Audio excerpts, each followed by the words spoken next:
Mesdames et Messieurs les journalistes, chers amis de la presse nationale et internationale, mes remerciements renouvelés pour votre présence à cette conférence de presse que nous avons décidé d'animer principalement autour du thème du 4e congrès ordinaire du Front populaire ivoirien. Mais avant d'aborder ce sujet, je voudrais profiter de cette occasion pour renouveler à l'endroit de toutes les victimes des malheureux événements que nous avons connus ces dernières semaines, en particulier les victimes des inondations, de leurs familles, réitérer donc nos sentiments de compassion et notre solidarité. Ces sentiments s'adressent également à toutes les personnes concernées par les expropriations du quartier d'Anga et de Port-Boué. Ce sont des situations malheureuses, mais qui expliquent et justifient notre engagement politique. Parce qu'il faut faire en sorte qu'en Côte d'Ivoire, plus jamais nous ne soyons confrontés à ces genres de sinistres liés principalement à la gouvernance de notre pays. Ainsi donc, les 27 et 28 juillet 2018 se tiendra à Abidjan, au Palais des Sports de Treichville, le 4e congrès ordinaire du Front populaire ivoirien. Le congrès est l'instance suprême du parti.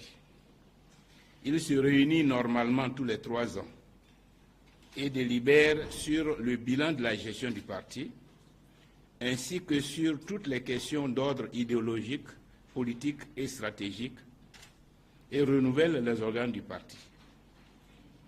Le 4e congrès ordinaire aurait dû normalement se tenir en 2004.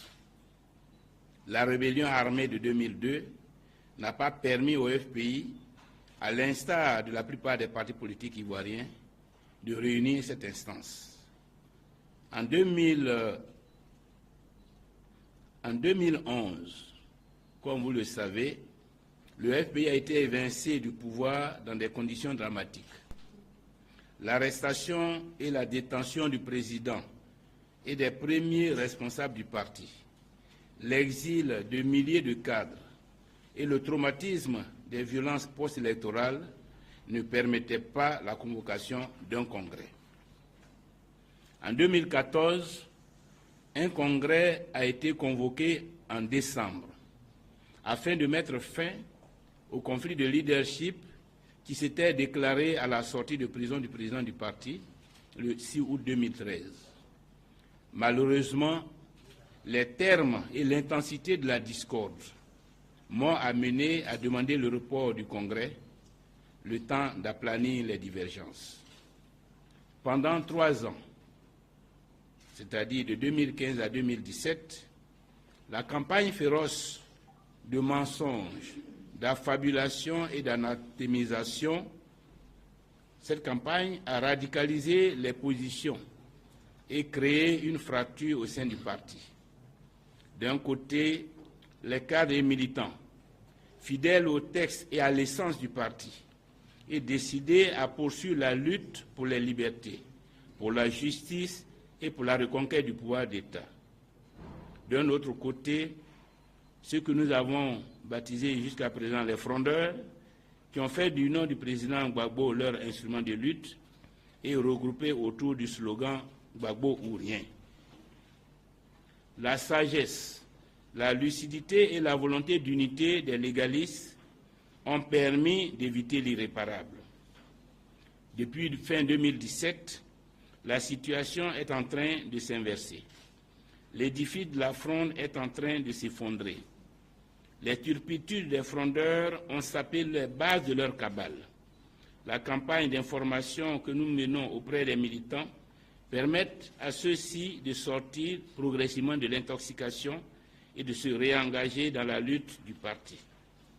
Je voudrais profiter de cette occasion pour saluer l'immense travail abattu par le secrétaire national Jean-Marie Connet et tous ceux qui ont rejoint le camp de la légalité, en particulier le président Niaouré Achille et les membres de son organisation, le camarade Desan Jean-Claude, dont l'intérim est assuré à l'heure actuelle par Mme Kouma, et les militants de Gbagbo Kafissa, les fantassins qui nous soutiennent dans ce combat, ainsi que d'autres camarades qui, pendant longtemps, ont été des animateurs de premier plan de la Fronde. Je vais citer ici Sepo Alain, alias Laetitia Nguessan. Je vais citer Vini Terranova de Gagnoa.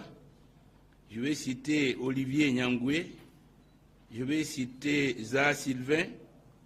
Je vais citer Boiseau de Terminus 47, Lia Ferdinand, Dani Diantimo, etc., etc. C'est donc dire que depuis un certain temps, comme je l'ai indiqué, nous sommes dans une dynamique de l'unité à partir de la base. Je voudrais saluer aussi le travail abattu à l'intérieur du parti, en dehors donc du camarade Koné Jean-Marie, par tous ceux que nous avons chargés à un moment ou à un autre de travailler à l'unité du parti. Je veux parler particulièrement de la vice-présidente Ayobi Christine et les membres du groupe de contact qu'elle a animé pendant plus d'1 an pour faire en sorte que la paix revienne dans la maison FPI et que tous les camarades qui ont commencé cette noble lutte depuis plusieurs années se retrouvent pour poursuivre la bataille pour la démocratie et pour le progrès économique et social en Côte d'Ivoire. À la suite des différents appels à l'unité du parti lancés par le président Laurent Gbagbo, nous considérons que le temps est venu de tenir le 4e congrès ordinaire pour amplifier la mobilisation et stimuler l'engagement au service de la démocratie et de l'alternance en 2020. D'où le thème de ce congrès, mobilisation et engagement pour la démocratie et pour l'alternance en 2020. 10 000 délégués sont attendus à ce congrès, venant de nos 6 000 sections sur l'ensemble du territoire national et de nos représentations à l'étranger. De nombreux partis frères d'Afrique et d'ailleurs seront les témoins privilégiés de ce congrès de la renaissance du FPI. Ce congrès sera marqué par 5 moments forts. La cérémonie d'ouverture, qui aura lieu donc le vendredi 27 juillet, à laquelle sont invités tous les militants, qu'ils soient congressistes ou pas, mais tous les militants, afin de faire de cette cérémonie un grand moment de communion populaire et d'expression de la vitalité et de la puissance du Front populaire ivoirien. Deuxième temps fort, l'examen du rapport de politique générale pour apprécier le bilan des 17 ans d'activité du parti et adopter les réformes idoines pour la suite du combat. Les résolutions idoines pour la suite du combat. Troisième temps fort, le débat sur la réforme des textes du parti pour les adapter à l'évolution du parti et de l'environnement politique national et international. Quatrième temps fort, l'élection des nouveaux organes du parti, à savoir le président du parti et le comité de contrôle. Enfin, la cérémonie de clôture du congrès qui aura lieu donc dans l'après-midi du samedi 28 juillet 2018. Au moment où le désespoir gagne nos compatriotes, où notre pays tombe en ruine, dévasté par la corruption et la criminalisation de la vie politique, économique et sociale. Chers amis, je crois que je n'ai pas besoin de vous faire une description du paysage politique, économique et social à l'heure actuelle. Je l'ai dit il y a plus d'1 an que le pays était en faillite. Je crois que chaque mois qui passe, cette faillite-là s'approfondit. Lorsqu'on voit combien de fois la vie de notre pays est dominée par le crime économique à travers la corruption, crime politique à travers ce que nous avons observé ces derniers temps avec l'enrôlement, où véritablement le jeu électoral est criminalisé par la fraude sur l'enrôlement, où la transhumance est devenue la règle, c'est-à-dire la fraude est à visage découvert, on ramasse les hommes d'une région pour aller modifier l'électorat d'une commune afin de se faire élire maire, ou d'une autre région afin de se faire élire président de région, au vu et au su de tout le monde, sans que l'État ne réagisse. C'est dire que nous avons vraiment atteint un niveau de délabrement, un niveau de pourrissement tel que véritablement il faut de façon urgente opérer le changement de manière à épargner à notre pays le chaos total.